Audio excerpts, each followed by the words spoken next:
Do you want to sleep? Then listen to me. Turn off the lights, close the windows, now close them and listen to you. Finally, I will make a request to you. Put down your phone and listen to my voice. Listen clearly. I will now tell you a story that will make you sleepy. Close your eyes and listen carefully to my words. The child called Temujin. Long before the world feared the name Genghis Khan, there was just a boy named Temujin, born somewhere on the vast wind-whipped steppes of Mongolia around the year 1162. His cradle was not a wooden bed, but a strip of animal skin tied to the side of his family's wagon. His lullaby was the howl of wolves drifting across endless grass, his future unknown even to the spirits of the mountains. Temujin was born into the Borjigin clan, a respected but not particularly powerful Mongol family. His father, Yesuge, was a tribal chief and warrior, fierce, sharp-eyed, and proud. Temujin's mother, Holin, was strong in a different way, calm, steady, and unbreakable, the kind of woman who could lift a child with one arm and a bucket of water with the other.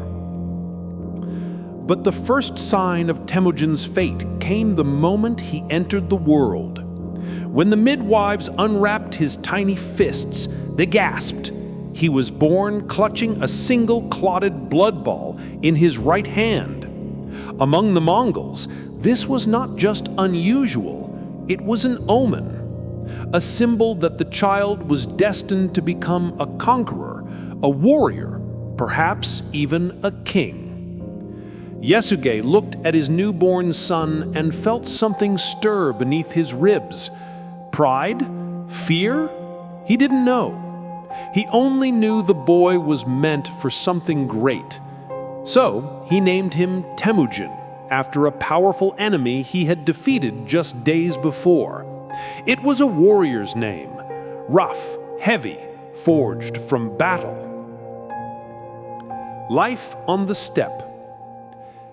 Temujin's early years were harsh in ways few modern humans could imagine. The Mongols lived in felt tents called gurs, moving wherever the grass was green and the herds could graze. Children learned to ride before they could walk. A fall from a horse was just part of the day. A wolf sighting meant you ran for camp or climbed the nearest hill. Even as a small boy, Temujin showed an intense seriousness. He didn't smile often. He watched everything. He remembered everything. His best friend was Jelme, a loyal and sharp-witted boy.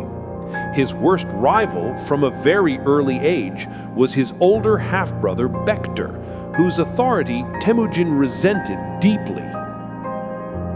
Tempers in a Mongol family were like storms, sudden, violent, and gone as quickly as they came. A fateful journey. When Temujin was about 9 years old, his father decided it was time to forge alliances for the boy's future. He took Temujin on a long ride to the camp of the Ongirat tribe, intending to arrange a marriage. Among the Mongols, betrothals were often made in childhood. Politics began early on the steppe. There, Temujin met Berta, the girl who would one day become the most important woman in his life. She was calm, intelligent, and unafraid to look him in the eye. He liked her immediately. Yesuge left Temujin with Berta's family and rode back toward his own camp alone. But fate, as it often does, moved quietly through the grass with him. Along the way, Yesuge shared a meal with members of a rival tribe, the Tatars. He hid his identity, but someone recognized him. Hours later, he became violently ill, poison. He managed to reach home barely alive. Before Temujin could return, Yasuge was dead. And with his death, the fragile protection surrounding Temujin's family shattered like thin ice. The boy who might one day rule nations suddenly had nothing. That is where his climb truly began. The Orphan Wolf. Temujin was 9 years old when his childhood ended.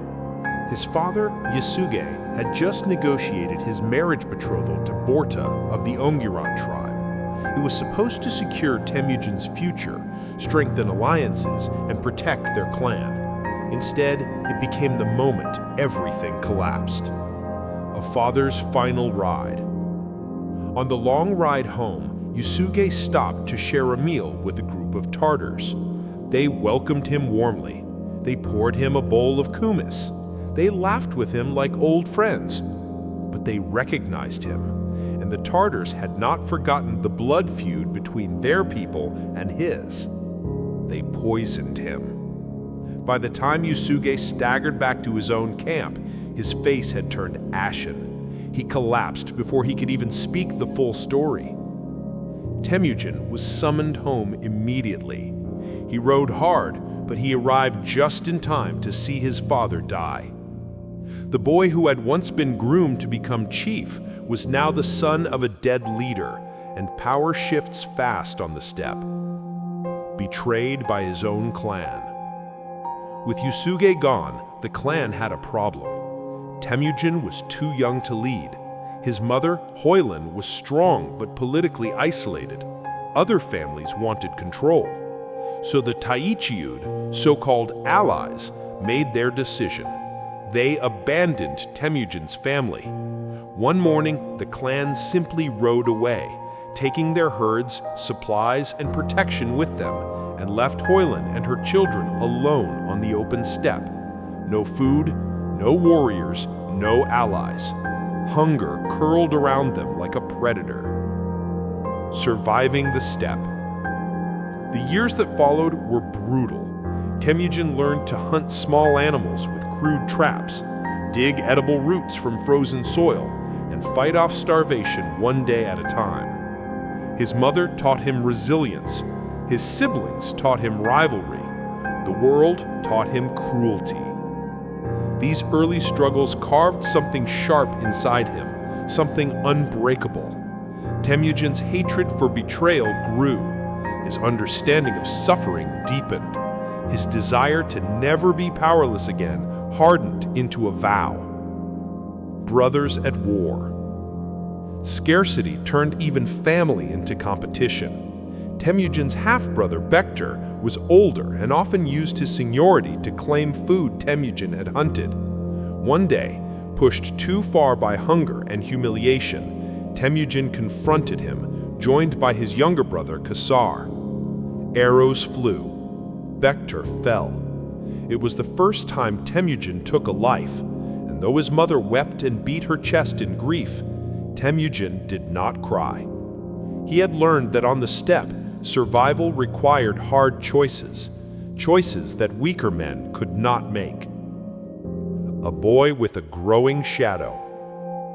Even as a child, Temujin possessed something dangerous, an aura, a force of will, a certainty that he was meant for more than the cold, cruel edges of existence.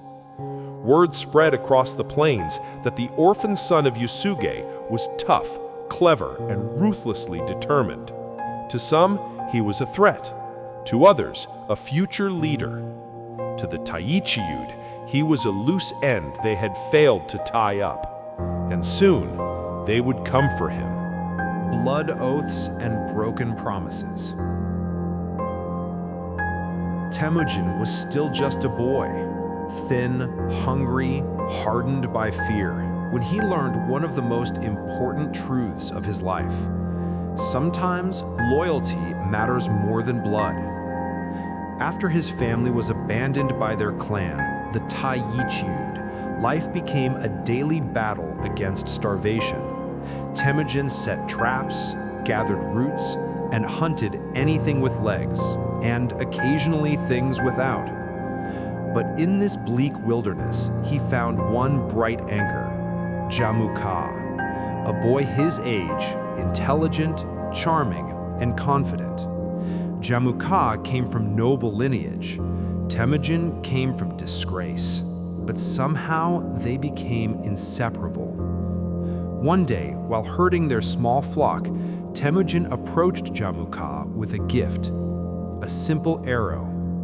In the steppe, an arrow was not just a weapon, it was a symbol.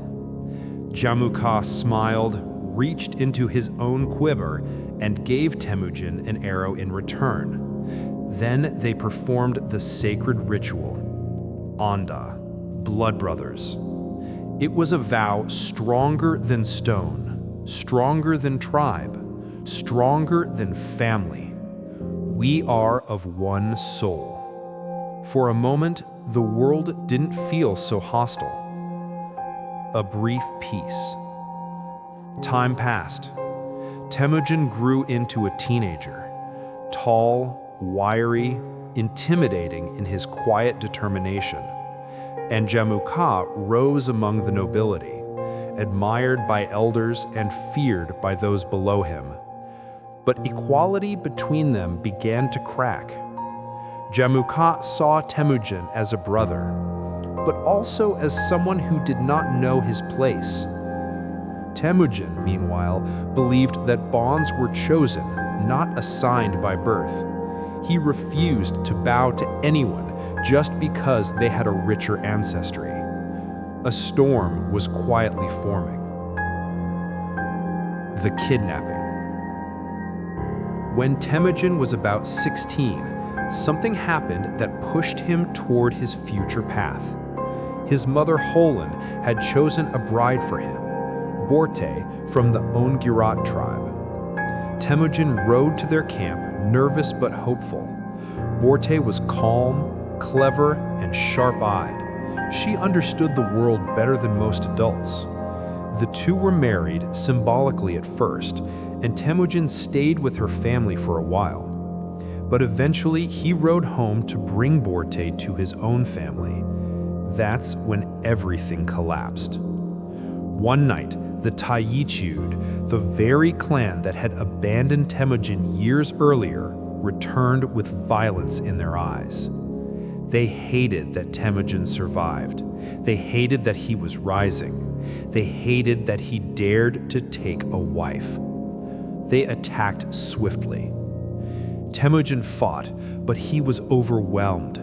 He was dragged away, bound, and taken prisoner.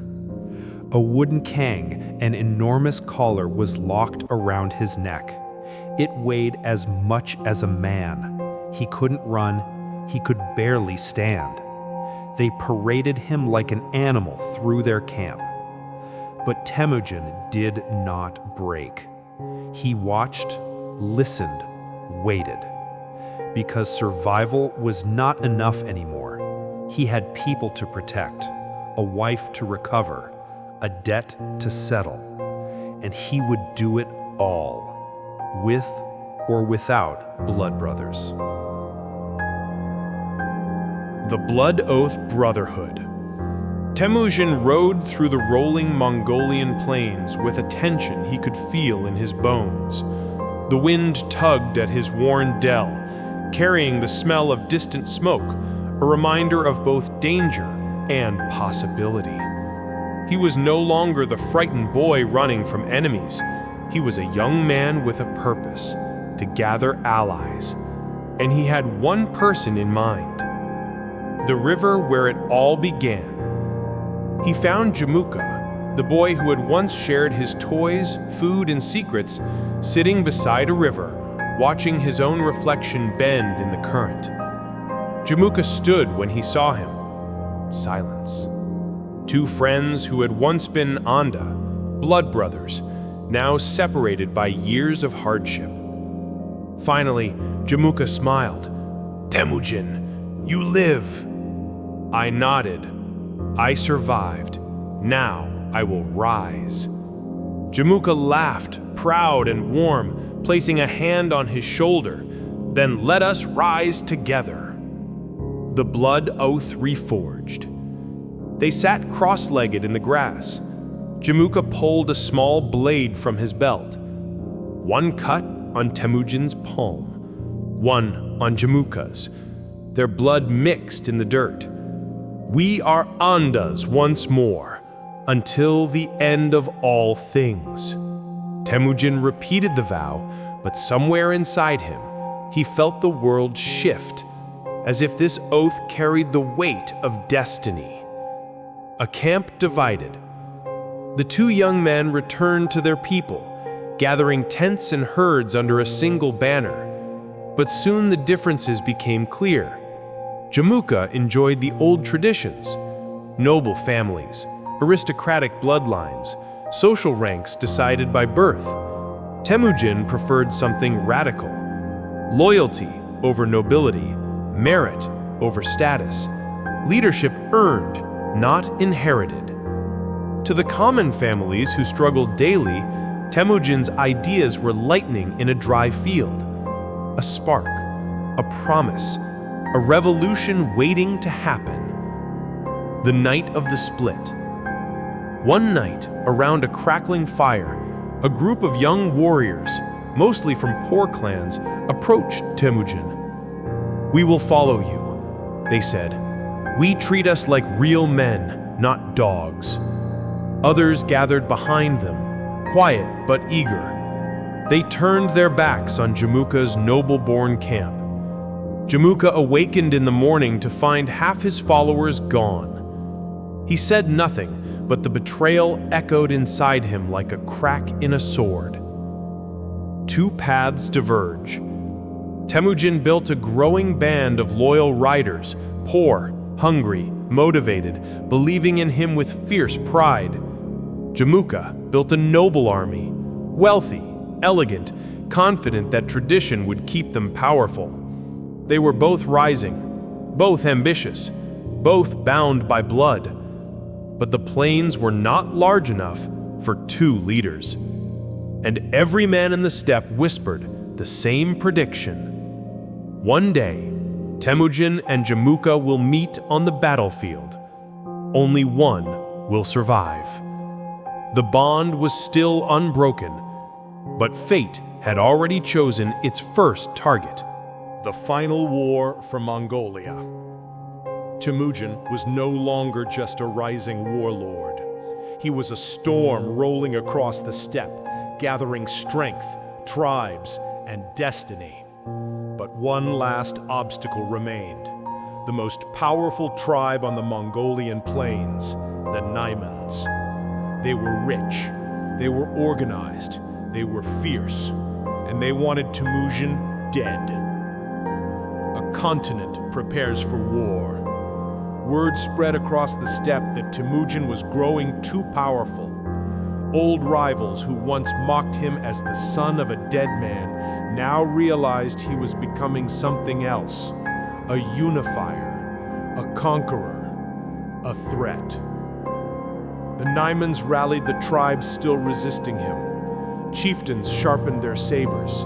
Shamans read omens in the smoke. Everyone waited for the clash that would decide the future of Mongolia. Temujin, meanwhile, did not waste a second. He trained his warriors relentlessly. He reorganized the army so every soldier knew their place. He prepared for a war not of raids or revenge, but for dominion. The march to the west. Temujin's forces swept across the plains like a dark wave, banners snapping in the wind. His generals Jebe, Helme, Subutai, and the loyal Boorchu and Chilaun were now legends. When they reached the Naiman border, a wall of mountains rose before them, and atop those ridges, the Naiman host waited. The sun glinted off tens of thousands of armored riders. Drums thundered, horns blared, the earth shook under the weight of war. Temujin's warriors felt a flicker of fear. Temujin did not. Night before battle. That night, Temujin gathered his commanders. "We do not fight for cattle or plunder," he told them. We fight for Mongolia.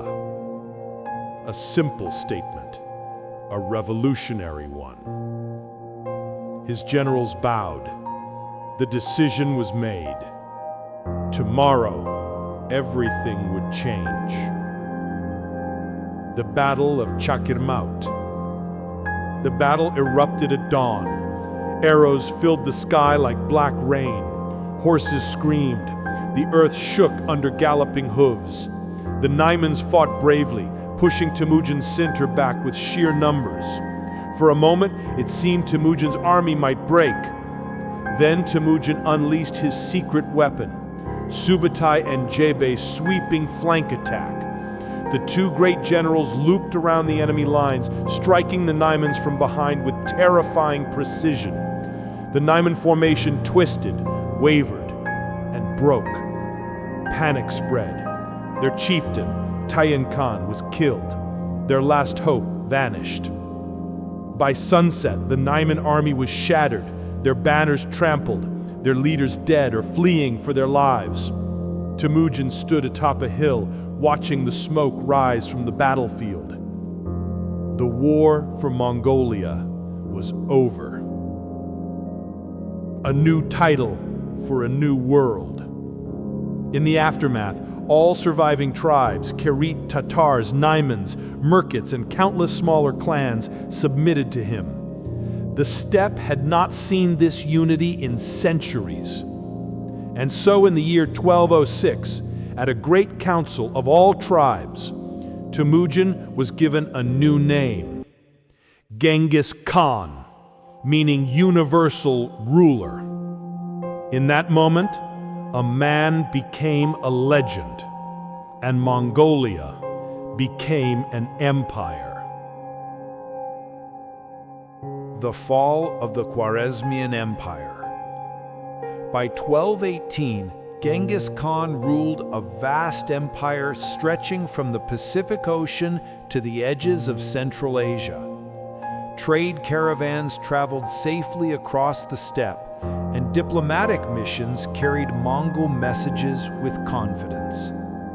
Then, one decision changed everything.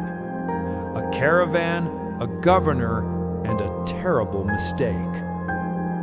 Genghis Khan sent a large trade caravan to the Khwarezmian Empire, a wealthy, powerful state under the rule of Shah Ala ad-Din Muhammad II. The Mongols came in peace. The Shah's governor in the border town of Otrar did not. Suspecting the caravan of being spies or simply wanting the goods for himself, the governor seized them, stole everything, and executed the merchants. It was a catastrophic violation of diplomatic law, even by medieval standards. Genghis Khan didn't send an army at first. Instead, he sent 3 diplomats to demand justice.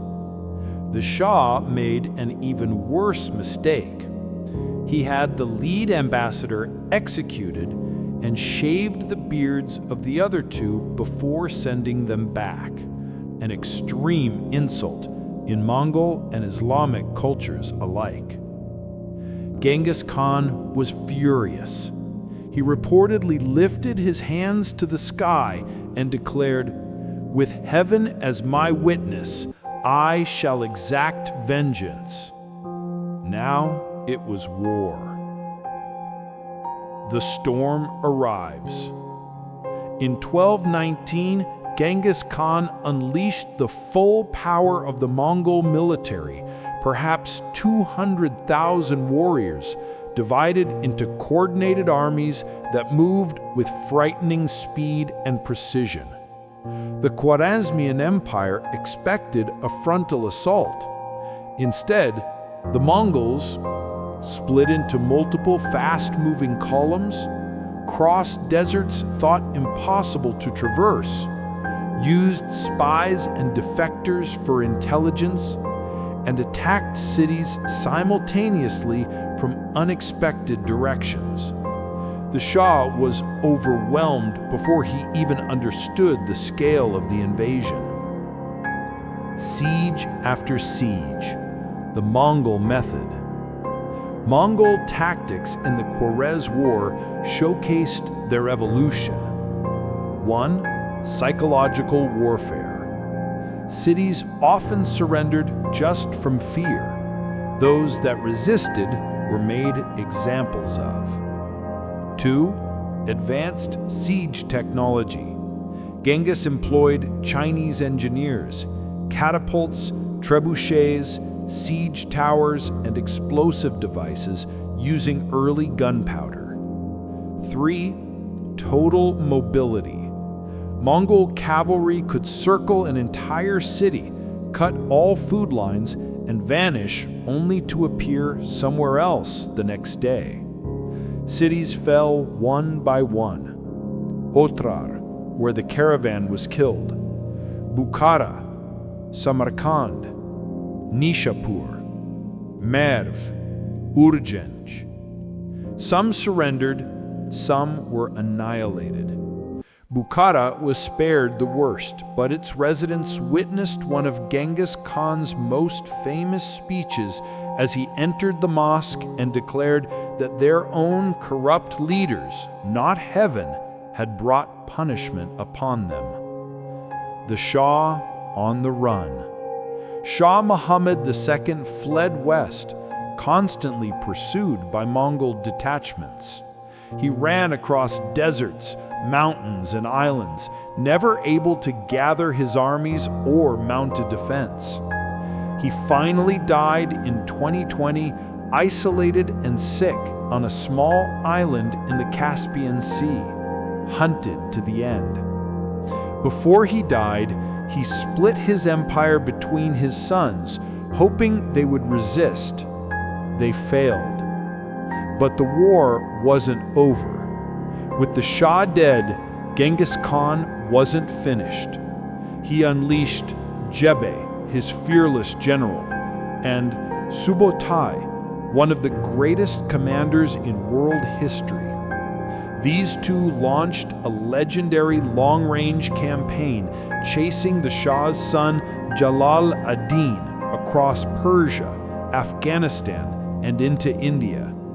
Their pursuit created some of the most dramatic battles of the era, including a riverbank showdown that would become the stuff of legend. But that is for the next chapter. The birth of a nation. The year is 1206. On the vast Khalkha steppe, the wind carries a message older than any tribe. Change is coming. For decades, the Mongol clans have feuded, betrayed, battled, and bled against one another. But now, after years of war, Temujin has defeated Jamuka, broken the Taichuds, humbled the Naimans, and swallowed the last great rivals of the steppe. The land is quiet, too quiet. The Great Assembly, a massive Kuriltai, a council of all tribes, is called on the banks of the Onon River. Tents stretch for miles. Herds graze peacefully. Warriors arrive in endless streams, dragging captured banners behind them like fallen ghosts. For the first time in living memory, every tribe has come. The eldest nobles sit in a circle, their faces weathered like cracked leather. They remember the old days when clans murdered each other for a single stolen horse. Now they watch the crowds and feel something unfamiliar. Hope. Temujin steps into the clearing. Scars cross his arms. His expression is solemn, almost weary. He has fought for this moment his entire life. One elder rises. We, the tribes of the steppe, he says, his voice trembling, recognize Temujin as the master of us all. Another adds, he has united what could not be united. A third, He is the ruler blessed by eternal blue sky. Then comes the proclamation that echoes across history like thunder. From this day forward, Temujin shall be known as Genghis Khan, universal ruler. The crowd erupts, cheers, clashing shields, hooves pounding the earth. Even the horses seem to sense destiny. Temujin, now Genghis Khan, bows his head, not in humility, in calculation, because the unification of the clans is not the end of his ambition, it is the beginning. The new order. Genghis Khan wastes no time. He reorganizes everything: the army, the laws, the tribes, the loyalties. 1. The army of tens. He breaks old clan structures and forms a new military based on units of 10. Arban, 10 men. Zun, 100 men. Mingan, 1,000 men. Tumen, 10,000 men. No loyalty is to a family. Loyalty is to Kagan, the great Khan himself. 2. Merit over blood. He elevates warriors who prove themselves in battle, not those with noble birth. Former slaves, herders, and orphans rise to high ranks. Old aristocrats grit their teeth. This is a revolution. 3. The Great Law, Yasa. He announces a sweeping code. No kidnapping of women. No stealing from fellow Mongols. No abandonment of soldiers in battle. Religious freedom for all. Protection of diplomats and merchants. It's brutal in punishment, but fairer than anything the steppe has ever known. A vision beyond the horizon. After the celebrations fade, Genghis Khan rides alone toward a ridge overlooking the endless grassland. He has united the Mongols. He has ended the blood feuds.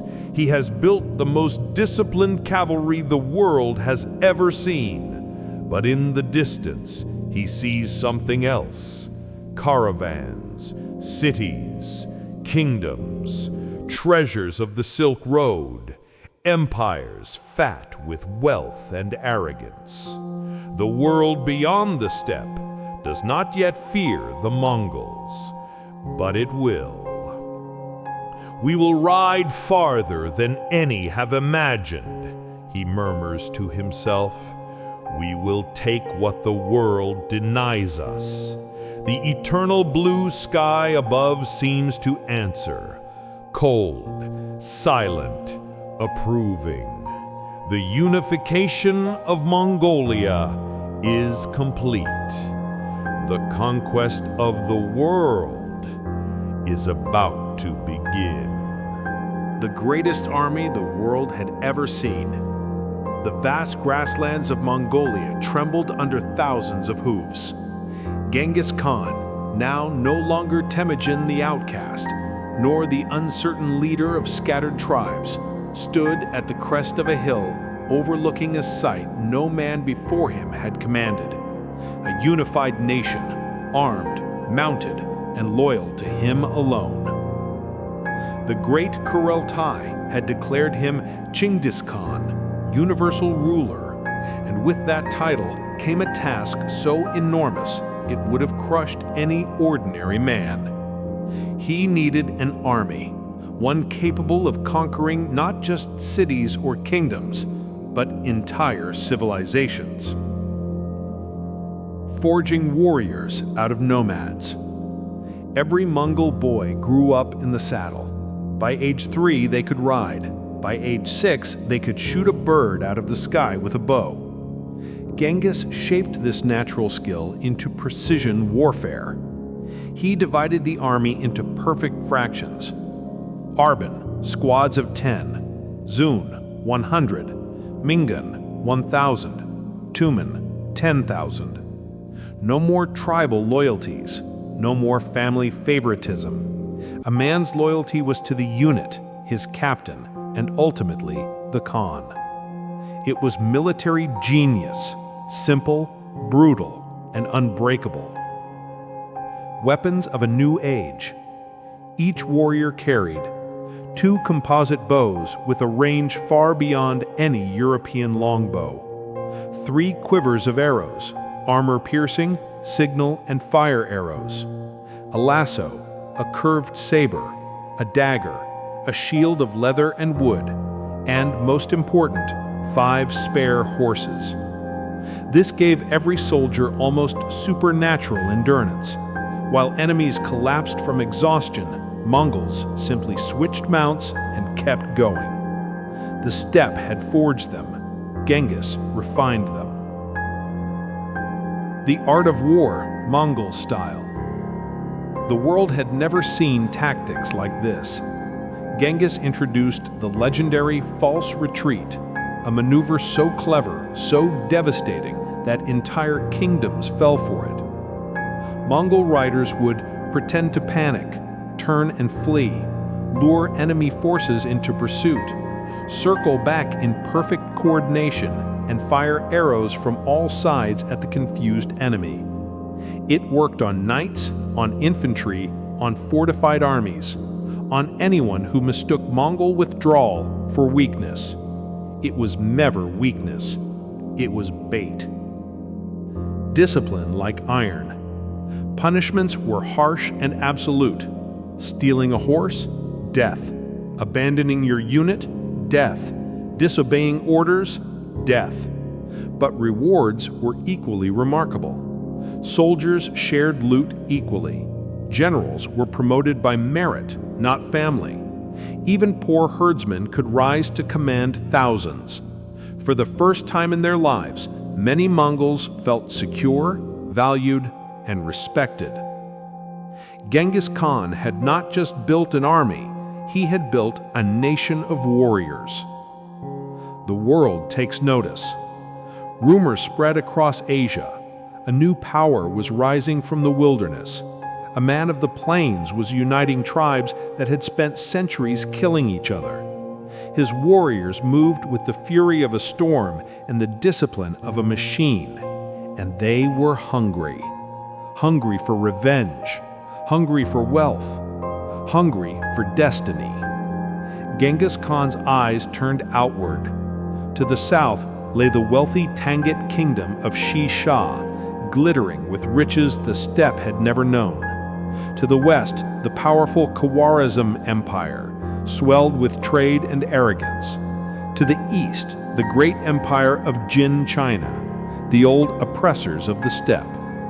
His men waited, his horses stomped at the earth, and Genghis Khan, now ruler of all Mongolia, was ready to unleash the greatest military campaign the world had ever seen. The storm over Central Asia. The year was 1219, and the world west of Mongolia had no idea that a storm was about to roll across its plains, silent, swift, and unstoppable. That storm was Genghis Khan. By now, his empire stretched from Korea to Kazakhstan, from Siberia to the edge of Persia. But the Khan was not finished. A single event, small in appearance but enormous in consequence, ignited one of the deadliest campaigns in world history. The spark, a caravan destroyed. Genghis sent a peaceful trade caravan to the Khwarez Empire, ruled by Shah Muhammad II. He wanted to open trade across Central Asia, not war. But at the border town of Otrar, the governor accused the merchants of being spies. Then he did the unthinkable. He arrested the entire caravan, confiscated their goods, and executed them all. When word reached Genghis Khan, he didn't roar or rage. He grew quiet. Too quiet. He sent one more olive branch. 3 ambassadors demanding justice. The The Shah responded by executing one envoy, shaving the beards of the others, a deep humiliation, and sending them back with insults. This was the moment the Shah doomed his empire. Genghis dropped the idea of peace. He whispered to his generals, "The Shah has chosen war." The Great Invasion begins. In 1219, Genghis Khan assembled his largest army yet, some say up to 200,000 troops. But numbers were not the danger. The danger was how the army moved. Silent, coordinated, lightning fast, supported by engineers, siege weapons, and scouts. Multiple Mongol armies split up, crossing deserts that no army had dared to enter. The Shah believed the Mongols couldn't survive the vast emptiness of the Kizilkum Desert. He was wrong. The Mongols crossed it in days. Cities fall like sand. The invasion was brutal, methodical, and terrifying. Otrar, the city where the caravan was killed, was surrounded. The traitorous governor held out for 5 months, but the Mongols breached the walls and captured him alive. His punishment was legendary. He was executed in the same manner he had killed the merchants. Bukhara surrendered after the Mongols crashed through the outer defenses. Genghis entered the city not as a plunderer, but as a judge. In the great mosque, he told the trembling citizens, "I am the punishment of God." No one argued. Samarkand, the jewel of the empire, attempted resistance. Its soldiers fought bravely, but Mongol siege engines shattered their walls. The city fell. The Khwarez Empire was collapsing faster than anyone imagined. The Shah ran for his life. Shah Muhammad fled westward, abandoning his armies, cities, and even his mother. Everywhere he ran, Mongol detachments followed, hunting him relentlessly, over deserts, across mountains, through remote islands in the Caspian Sea. The Shah died in hiding, alone and terrified, still looking over his shoulder. Genghis Khan never even had to lift a sword to kill him. But the war isn't over. The Khwarez Empire had shattered, but one final challenge remained. Jalal el-Din, the Shah's son, a warrior far braver than his father. He rallied soldiers, fought fiercely, and even beat a Mongol army. In a surprise battle, Genghis took notice. Where the Shah had been a coward, Jalal el-Din was a lion, and lions must be confronted. The fall of Khwarezm. The Mongol warriors rode west like a storm, hooves pounding so violently that entire villages felt the tremors before the riders appeared. The merchants who survived the massacre at Otrar had told their story to every trader, pilgrim, and wanderer across Central Asia. The great Khan was coming, and he was angry. Not the cold, strategic anger Temujin used when dealing with tribal rivals, not the distant anger of a ruler issuing orders from far away. This was personal. The Shah of Khwarezm, Ala ad-Din Muhammad II, had executed Genghis Khan's ambassadors. He had seized Mongol trade caravans, slaughtered unarmed merchants, and dismissed the Khan's demands for justice. For Genghis Khan, this was a violation worse than any battlefield insult.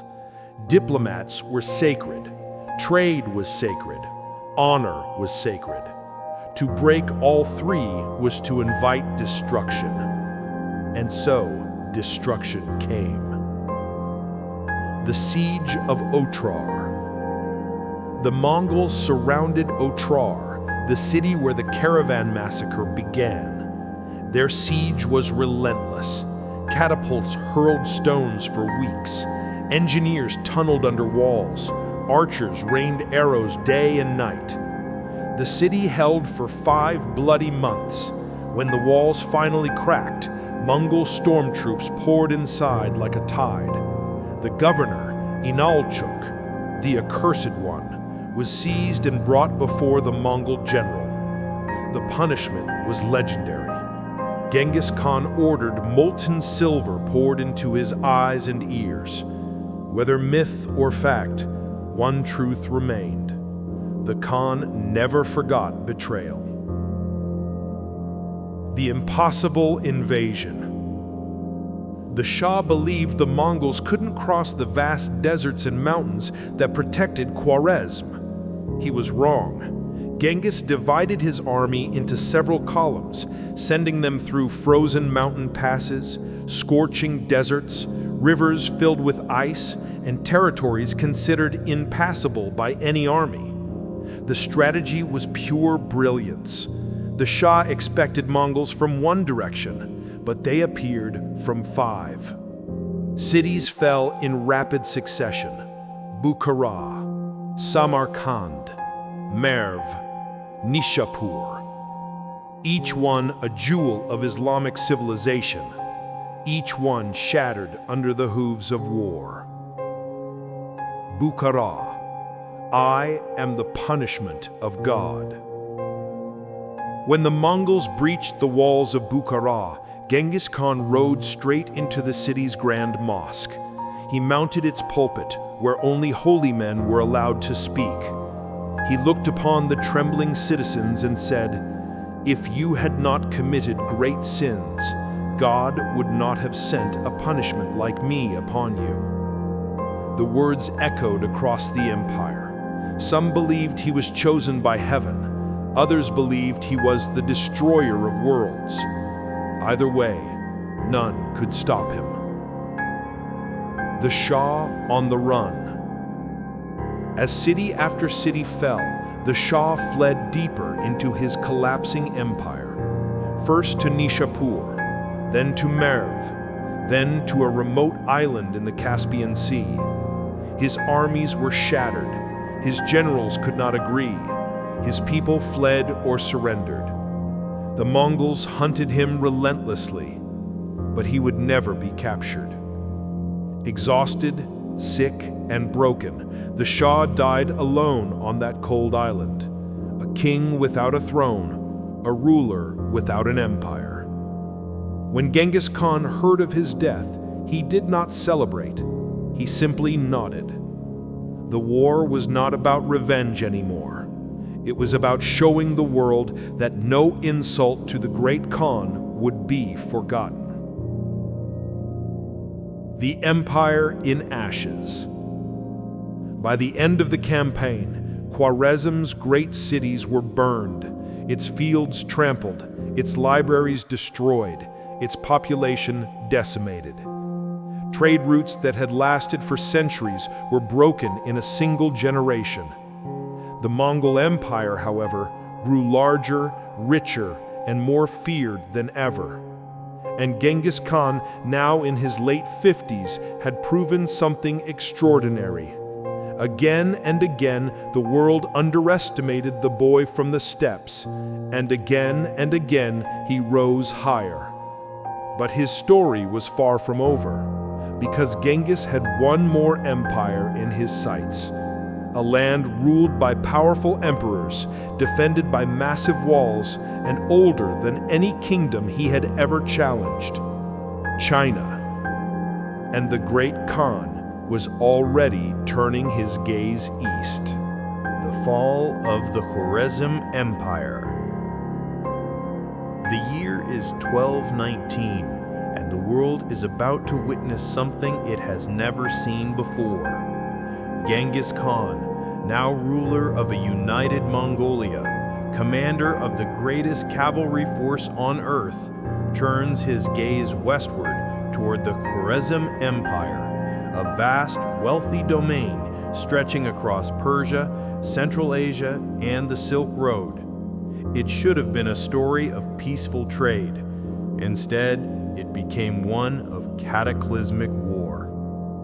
A fatal mistake. It began with a caravan. A Mongol trade mission of hundreds of merchants traveled to the Khwarezmian city of Otrar, bearing fine goods and peaceful intentions. But the governor, Inalchuk, made a fatal decision. He accused the merchants of being spies. He seized their goods, and then, in a move so foolish it would be retold for centuries, he ordered them all executed. Genghis Khan heard the news in stunned silence.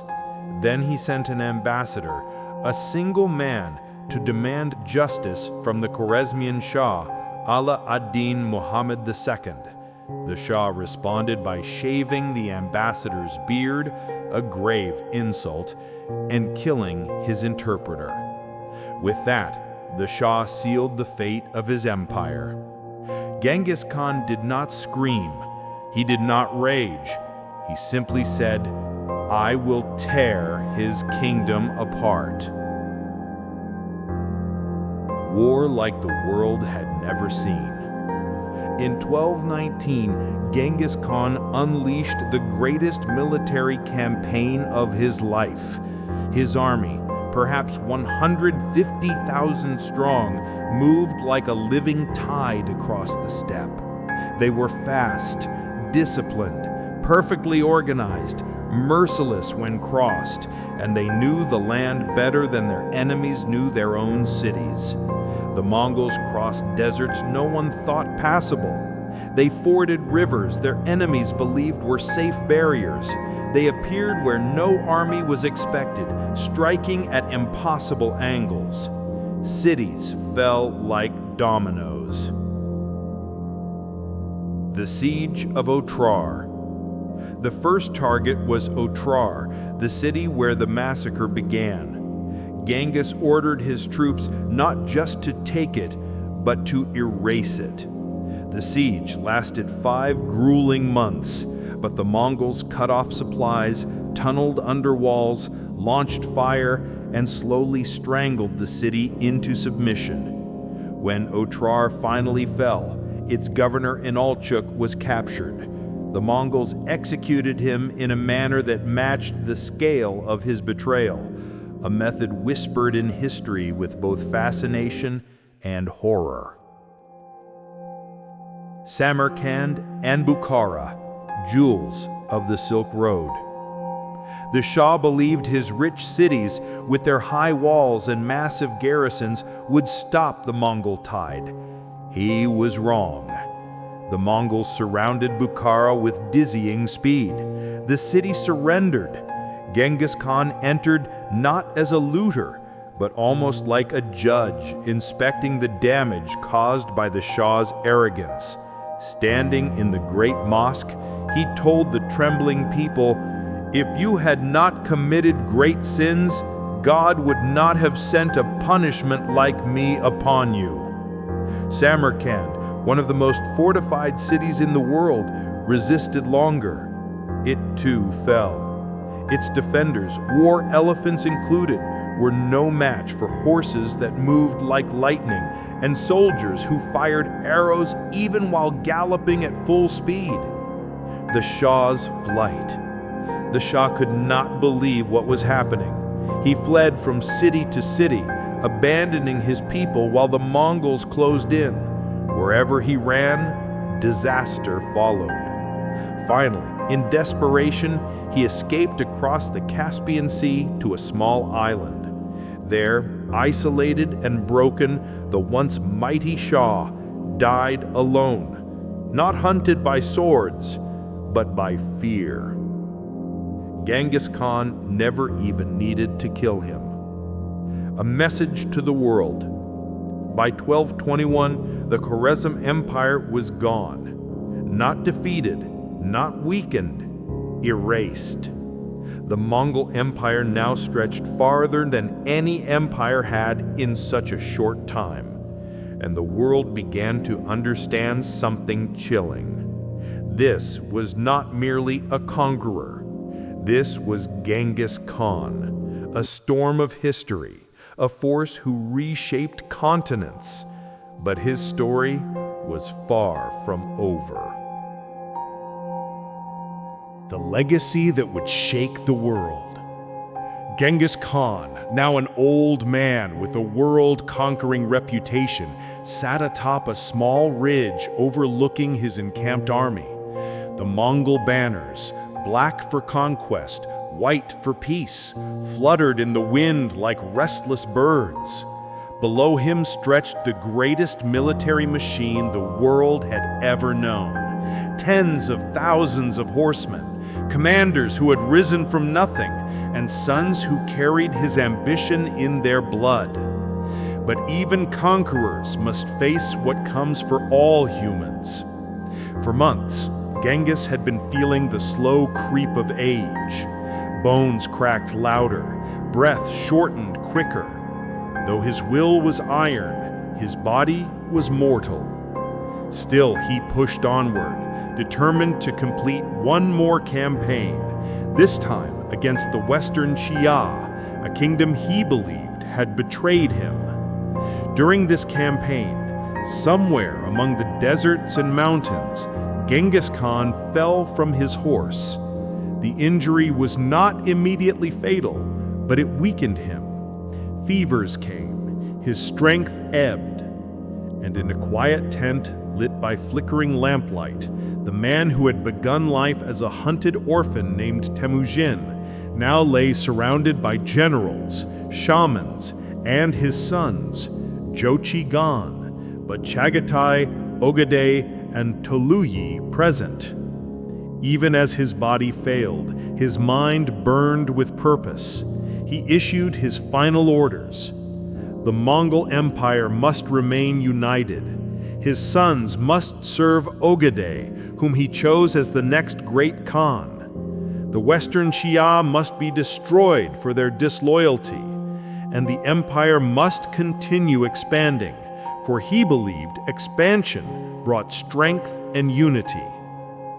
No one dared interrupt the great Khan. His word, even on his deathbed, was law. When he finally slipped from life, it was not as emperor of a single nation, but as ruler of the largest contiguous empire the world had ever seen, a realm stretching from the Pacific Ocean to the Caspian Sea. According to legend, his funeral procession was guarded by soldiers who killed all witnesses to keep the burial site secret. Some say horses trampled the ground flat. Others claim a hidden forest swallowed the grave. No one knows where his bones lie to this day. But Genghis Khan's true legacy was not a grave, it was the aftermath. Under his descendants, Mongol armies surged outward like an unstoppable tide. They conquered China under Kublai Khan. They toppled Baghdad and ended the Islamic Golden Age. They stormed through Russia, Korea, Persia, and Eastern Europe. They rewrote trade routes, political systems, and even genetics across Eurasia. The world that emerged was forever altered, connected by roads, messengers, and an empire of breathtaking brutality and astonishing innovation. From a boy abandoned by his tribe, from a slave who escaped in the night, from a fugitive who fought for every scrap of survival, arose a man who changed the destiny of nations. Genghis Khan's story did not end with his death. It began there. His shadow stretches across history still, vast, unpredictable, undeniable. The fall of the Khuwaris Empire. Genghis Khan had defeated rivals across the Mongolian steppe, crushed powerful kingdoms in China, and forged an empire that stretched farther than any nomadic leader before him. But in the early 13th century, a new enemy emerged, one that would test his patience, his strategy, and his fury like never before. The Khuwaris Empire. It began with a caravan.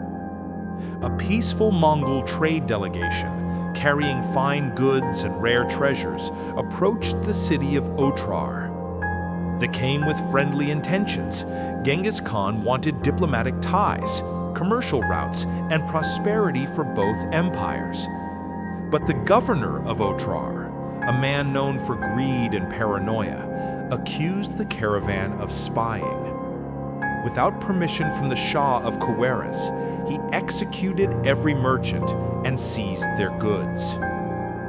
When Genghis Khan received the news, he did not react with immediate violence, as some expected a conqueror to do. Instead, he sent 3 ambassadors to the Shah of Khawarizm demanding justice. The Shah made a fatal mistake.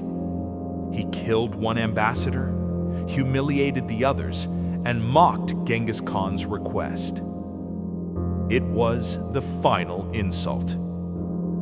Genghis Khan's response was cold, calculated, and terrifyingly efficient. "You have chosen war, so be it." The Mongol war machine awakens. This was not a simple raid. This was not a retaliatory strike. This was retribution. Genghis Khan assembled a massive army.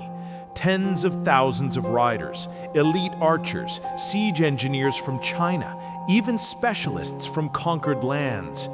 It was the most diverse and lethal force the world had ever seen. The Mongols moved with lightning speed, perfect coordination, unbreakable discipline. Entire divisions vanished into deserts, only to reappear behind enemy lines like ghosts. While the Shah assumed the Mongols were too distant, too fragmented, too barbaric to strike with precision, Genghis Khan was already planning to dismantle his empire city by city. The Siege of Otrar. The city where the massacre began became the first target. Genghis Khan surrounded Otrar with a ring of horsemen. Siege towers rolled forward. Arrows darkened the sky. The defenders fought fiercely, but the Mongols used every tactic they had perfected. Rotating waves of attackers, night assaults, blocked water supplies, psychological warfare. After 5 months, the city fell. The governor who had executed the Mongol merchants was captured alive. Genghis Khan ensured he received a punishment symbolic of his crime and his treachery. The Shah on the run. City after city collapsed. Bukhara, Samarkand, Urgench. Some surrendered immediately, others resisted and suffered brutal consequences. The Shah could not rally his forces. His nobles quarreled, his army scattered, and everywhere he expected safety, the Mongols arrived first. He fled west, deeper into his own lands, chased not by a single Mongol army, but by several divisions that seemed to appear from every direction at once. It was not simply defeat, it was systematic dismantling. The empire, once wealthy and powerful, was reduced to ashes. The aftermath. By the end of the campaign, the Khawarizm Empire was gone. Cities that had stood for centuries were erased. Trade routes came under Mongol control. Fear of the Mongol name spread across Asia and the Middle East. And Genghis Khan, who had asked only for justice, now commanded a territory stretching thousands of miles. He was no longer just a conqueror. He was a force that reshaped continents.